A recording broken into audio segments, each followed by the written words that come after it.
Varahi silks వారి grand festive celebrations పొందండి 10,000 రూపాయలు ఆపై కొనుగోలుపై బంగారు నాణెం ఉచితంగా.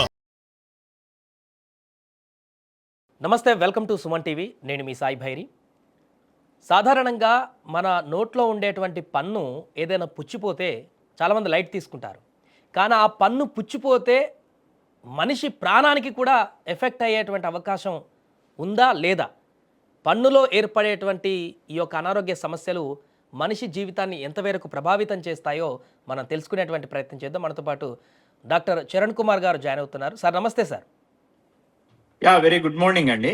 సార్, పన్ను పుచ్చిపోతే చాలామంది లైట్ తీసుకుంటారు. అది ఎక్కువ అయిపోయి పెయిన్ అయిపోయి మరి వాళ్ళని ఇబ్బంది పెట్టేటువంటి పరిస్థితి వరకు కూడా డెంటిస్ట్ దగ్గరికి వెళ్ళేటువంటి పరిణామాలు మనం చూడం చాలామందికి కూడా. నిజంగానే ఇట్లా లేట్ చేయడం వల్ల ఎలాంటి పరిణామాలు జరుగుతాయి? ఒకవేళ మనిషి పన్ను పుచ్చిపోతే మనిషి మీద ఎంత ఎఫెక్ట్ పడేటువంటి అవకాశం ఉంది? Very nice topic. యాక్చువల్‌గా ఏందంటే, మన పంటిని తీసుకుంటే మనకు కేవలం 30% మాత్రమే నోట్లో కనబడుతది. ఇంకో 70% భాగం ఎముక లోపల ఉంటది. ఆ నోట్లో కనబడే 30%లో పైన పింగాణి పొర ఎనామిల్ అంటాం. సో, మనకు మామూలుగా ఫుడ్ ఇరుక్కొని మనం సరిగ్గా క్లీన్ చేసుకోలేక పుచ్చిపోవడం అనేది స్టార్ట్ అయితే, ఫస్ట్ ఎనామిల్‌లో ఉన్నప్పుడు మీకు ఎలాంటి నొప్పి రాదు. ఏదన్నా చిన్న చిన్న గింజలు అట్లాంటివి ఇరుక్కుంటా ఉంటే, అట్లాంటి టైంలో కూడా నొప్పి లేదు కాబట్టి మనము దాన్ని పెద్దగా పట్టించుకోకపోవడం అనేది జరుగుతది. దాని తర్వాత డెంటిన్ అనే దాంట్లోకెళ్ళిన తర్వాత మీకు జుమ్మని లాగడం స్టార్ట్ అవుతది. ఒక 10 సెకండ్స్, 15 సెకండ్స్ ఉంటే అది మళ్ళీ పోతది. దాని తర్వాత లోపల దానికి పల్ప్ అని ఉంటది. బ్లడ్ సప్లై, నర్వ్ సప్లై అనేది వస్తది పంటికి. సో, అక్కడికెళ్ళిందంటే మీకు విపరీతమైన నొప్పి అనేది వస్తది.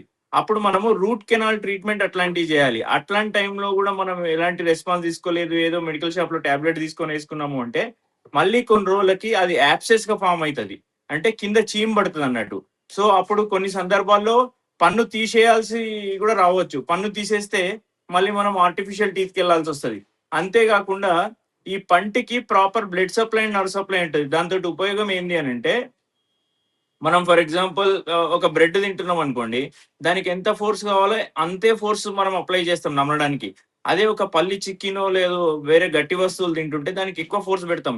ఇది మనకి ఏ స్కూల్‌లో నేర్పలేదు, ఏ పేరెంట్స్ కూడా ఎవరికి నేర్పలేదు. ఇది స్వతహాగా వచ్చింది. ఏ రకంగా వచ్చిందంటే, ఈ పంటికి నర్వస్ సిస్టమ్ ఉండడం వల్ల మనం మెత్త వస్తువు కొరికితే గనక బ్రెయిన్ ఈజీగా సిగ్నల్ ఇచ్చేస్తది. అరే బాబు! దీనికి మెత్తగా కొరకాలి. సో దట్ దానివల్ల ఏమవుతది, మన పళ్ళు అరగకుండా ఉంటాయి. అదే గట్టిదైతే దానికెంత ఫోర్స్ కావాలనో అంత ఫోర్స్ పెడతామన్నట్టు. సో, ఇలాంటి టెక్నాలజీ అనేది మనకు ఆర్టిఫిషియల్ టీత్‌లో అయితే రాదు. సో, మన న్యాచురల్ టీత్‌ని మనం దీనికోసం ఖచ్చితంగా కాపాడుకోవాలి. ఒకవేళ మీరు ముందే పన్ను ఇరుక్కుంటున్నప్పుడు గానీ, లైట్‌గా సెన్సిటివిటీ వస్తున్నప్పుడు గానీ వస్తే, మీకు చిన్న ఫిల్లింగ్ తోటి ఈ ట్రీట్మెంట్ సరిపోతది. అండ్ ఈ ఫంక్షన్‌ని గూడా మీరు అవైల్ చేసుకోవచ్చండి.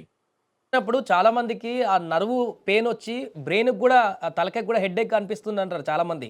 పన్నుకి బ్రెయిన్ సిస్టమ్‌కి ఏమైనా సంబంధం ఉందా సార్? ఇది ఒకవేళ పుచ్చిపోయి డ్యామేజ్ అయితే యాహ్! యాహ్! యాహ్! బ్రెయిన్ కూడా ఎఫెక్ట్ అన్ పడే అవకాశం ఉందా? యాహ్! ప్రతి పంటి నుండి బ్రెయిన్‌కి నర్వ్ వెళ్తది గాబట్టి, ప్రతి పంటి నొప్పిలో మనకి హెడేక్ గూడా వచ్చే అవకాశం ఉంటది. అంతే గాకుండా ఈ మన పై భాగంని, ఈ షోల్డర్ నుండి పై భాగంకి, కింది భాగంకి తీసుకుంటే ఇప్పుడు మన స్పైనల్ కార్డ్ అండ్ మన స్కల్ ఉంటది గదా! దానికి బ్యాలెన్స్ ఏర్పాటు జేయడానికి ముఖ్యమైన ఇండికేషన్ ఏంది అంటే, ఈ మన దవడ పళ్ళనేటివి ప్రాపర్‌గా కూర్చోవాలి. ఒకవేళ ఏమైనా మిస్సింగ్ టీత్ అట్లా ఉంటే గనక నెక్ పెయిను, ఈ హెడేకు ఇవన్నీ గూడా వచ్చే అవకాశాలుంటాయి. అంతే గాకుండా పన్ను పుచ్చిపోయి చాలా సివియర్‌గా పెయినొస్తుందంటే, అది ఫస్ట్ మనకి హెడేక్ నుండి గూడా స్టార్ట్ అవుతదండి. సో, ఇప్పుడు ప్రధానంగా పుచ్చిపోయినటువంటి పన్నుని మరలా కాపాడుకోవడానికి ఎంత టైం పడుతుంది? అండ్ ఒక మనిషి పన్ను పుచ్చిపోతుందంటే ఎప్పుడు దాన్ని గ్రహించాలి? ఏ టైంకి హాస్పిటల్‌కి వెళ్తే మరలా సేఫ్‌గా ఉండేటువంటి అవకాశం ఉంటుంది? Very nice question. ఒకవేళ మీ పంటి పైన గనక వైట్ కలర్ స్పాట్స్ గానీ, లేదా డార్క్ బ్రౌన్, నల్ల కలర్ స్పాట్స్ గానీ ఉంటే, మీరు ఇమ్మీడియేట్‌గా దాన్ని వెళ్లి ఫిల్లింగ్ జేయించుకోవాలి. సో, ఆ ఫిల్లింగ్ జేయించుకుంటే అది అక్కడితోటే ఆగిపోతది. లేదు అంతకంటే కొంచెం పెద్దగా అయిందంటే మీకు ఫుడ్ ఇరుక్కోవడం స్టార్ట్ అయితది. సెన్సిటివిటీ స్టార్ట్ అయితది. ఆ టైంలో వచ్చినా మనం దాన్ని ఫిల్లింగ్ తోటే చేయొచ్చు. ఒకవేళ ఇంకా కిందికెళ్ళిందంటే రూట్ కెనాల్ ట్రీట్మెంట్ జేసి సేవ్ జేసుకోవాల్సొస్తది. దాని తర్వాత గనక ఇంకా ఇన్వాల్వ్ అయింది అంటే మనం పన్నుని కాపాడలేము. అప్పుడు తీసేయాల్సొస్తది. సో, అండ్ అలాగే ఈ రూట్ కెనాల్ గాకుండా కొంతమంది రూట్ కెనాల్ చేసి క్యాప్స్ కూడా పెడుతుంటారు కదా సార్! అంటే ఇప్పుడు మీరు చెప్పినట్టు మొత్తం పన్ను అవును. తీసేయకుండా అవును. రూట్ అవును. కెనాల్‌తో క్యాప్స్ కూడా పెడుతుంటారు. సో, దానివల్ల ఏమన్నా ఉపయోగం ఉందంటారా? 100% ఏ పంటికైతే మనం రూట్ కెనాల్ చేస్తామో దానిపైన క్యాప్ అనేది కంపల్సరీగా పెట్టాలి. ఎందుకు అనంటే రూట్ కెనాల్ లో ఏం చేస్తామంటే పంటికున్న బ్లడ్ సప్లై నర్వ్ సప్లై అనేది తీసేయడం జరుగుతుంది, ఎందుకంటే పెయిన్ రాకుండా ఉండడానికి. తీసేసిన తర్వాత ఏమవుతుంది, పన్ను బ్రిటిల్ అవుతుంది. మనము జస్ట్ రైస్ తింటున్నా, ఇడ్లీ తింటున్నా పన్ను బ్రేక్ అయిపోయే అవకాశం ఉంటది. సో ఆ దాని నుండి పన్నును కాపాడడానికి, మన పన్ను లైఫ్ లాంగ్ మనకి ఇబ్బంది లేకుండా ఉండడానికి, మనం ప్రాపర్ చివింగ్ ఎఫిషియన్సీ అంటే మన ప్రాపర్ ఫంక్షన్ రావడానికి దాని మీద క్యాప్ అనేది కంపల్సరీగా అమర్చాల్సి వస్తుంది. సో ఎవరికి ఎక్కువ ప్రాబ్లమ్స్ వస్తాయి సార్ ఇలా టీత్ ప్రాబ్లమ్స్? అమ్మాయిల అబ్బాయిలకైనా తేడా ఉంటుందా? చిన్న పెద్ద వయసు ఏమైనా తేడా ఉంటుందా? యాక్చువల్‌గా అంటే చిన్న పిల్లల్లో తెలవకుండానే డ్యామేజ్ జరిగిపోతది. ఈ జంక్ ఫుడ్స్ తీసుకోవడం గానీ, ప్రాపర్ క్లీనింగ్ గానీ, హైజీన్ మెయింటెనెన్స్ లేకపోవడము.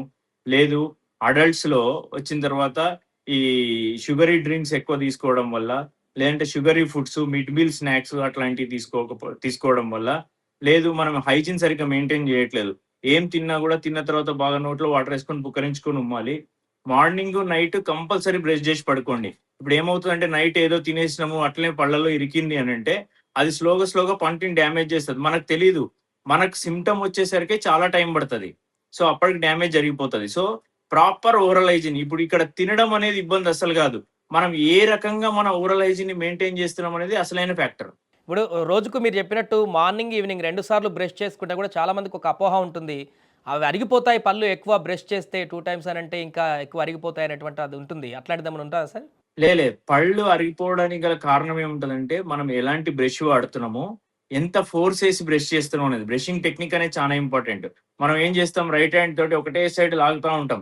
అట్లా లాగినప్పుడు ఏమైతది, ఆ పంటికి చిగురుకు ఉన్న దగ్గర భాగం అనేది మొత్తం అరిగిపోవడం జరుగుతది. సో అట్లా గాకుండా soft or ultra soft, extra soft అని వస్తది.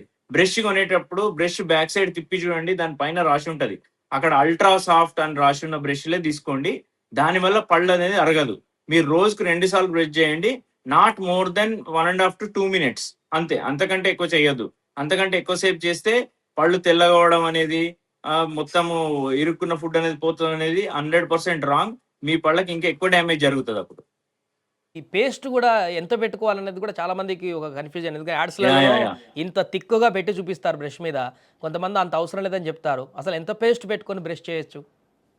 చిన్న పీనట్ సైజ్, మన పల్లి గాని, శనగ గింజ ఉంటది గదా! దానంత సైజ్ చిన్నగా పెట్టేసేయాలి. మొత్తం బ్రష్ మొత్తం, పేస్ట్ మొత్తం ఫ్లో అవ్వాల్సిన అవసరం లేదండి. చాలా చిన్నగా అంతే సరిపోతది. సో, అలాగే ఈ యొక్క ఆహ్, పుచ్చిపోయినటువంటి పళ్ళున్నటువంటి వ్యక్తులు తక్షణమే తీసుకోవాల్సిన అంటే కొంతమంది మెడిసిన్స్ కూడా వేసుకుంటారు. అట్లాంటి ఆప్షన్ ఏమైనా ఉందా సార్? అంటే ఇప్పుడు పండ్లు పుచ్చిపోయినప్పుడు పెయిన్ స్టార్ట్ అయిందనుకోండి, అప్పుడు మెడిసిన్ ఏమన్నా యాక్ట్ చేస్తది. మీ పెయిన్ తగ్గియడానికి, నొప్పి తగ్గియడానికి అది యాక్ట్ చేస్తది పెయిన్ కిల్లర్ గాని. అంతకంటే ముందు స్టేజ్‌లో మీకు పెద్దగా ఏం తేడా ఉండదు. ప్లస్ ఆ పెయిన్ కిల్లర్ గూడా మీకు 100% క్యూర్ అనేది, పర్మనెంట్ క్యూర్ అనేది గాదు. Temporary relief. మీకు ఇంట్లో నొప్పొచ్చింది, డాక్టర్ దగ్గరికొచ్చేంత వరకు గూడా పెయిన్ తగ్గడానికి ఉండడానికి ఆ పెయిన్ కిల్లర్ సరిపోతది గానీ, మీకు పర్మనెంట్ డ్యామేజ్ అయితే మీకు రికవరీ కాదండి. Right sir. Thank you so much sir. అది మొత్తానికి పండ్లు పుచ్చిపోయినప్పుడు గానీ, లేకుంటే అనెల్తీగా ఉన్నప్పుడు గానీ, ఏమాత్రం నిర్లక్ష్యం చేసినా అది తీవ్రమైనటువంటి పరిణామాల వరకు దారి తీయొచ్చంటూ కూడా వారు చెప్తున్నారు. ఎవరికైనా పండ్లు పుచ్చిపోయినట్టు గానీ, లేకుంటే ఇబ్బందికరమైనటువంటి పరిస్థితులుంటే చాలా తక్కువ కాస్టే ఉంటుంది. నియర్ బై ఏదైనా డెంటిస్ట్ దగ్గరికి వెళ్తే, హాస్పిటల్‌కి వెళ్తే చిన్న అమౌంట్ తోటి మనకు అంతా క్యూర్ అయిపోతుంది. కానీ పుచ్చిపోయేదాకా, హెవీగా అయ్యేదాకా చూసుకుంటే రూట్ కెనాల్ వరకు వెళ్తుంది. తర్వాత పన్నే తీయాల్సొస్తుంది. ఆ తర్వాత క్యాప్‌లు పెట్టుకోవాల్సొస్తుంది. ఇలాంటి తీవ్రమైనటువంటి పరిణామాలంటే అంతేకాకుండా బ్రెయిన్ కూడా ఎఫెక్ట్ పడేటువంటి అవకాశం ఉందంటూ చెప్తున్నారు కాబట్టి పండ్లను అంత ఈజీగా తీసుకోకండి. ఏదైనా అనారోగ్య సమస్యలు పుచ్చిపోయినట్టు కనిపిస్తే వెంటనే మీరు హాస్పిటల్‌ని నియర్ బై ఎవరైనా తెలిసినటువంటి హాస్పిటల్స్ కానీ, డాక్టర్స్‌ని కానీ సంప్రదించి మీ యొక్క ప్రాబ్లమ్స్‌ని సాల్వ్ చేసుకోండి.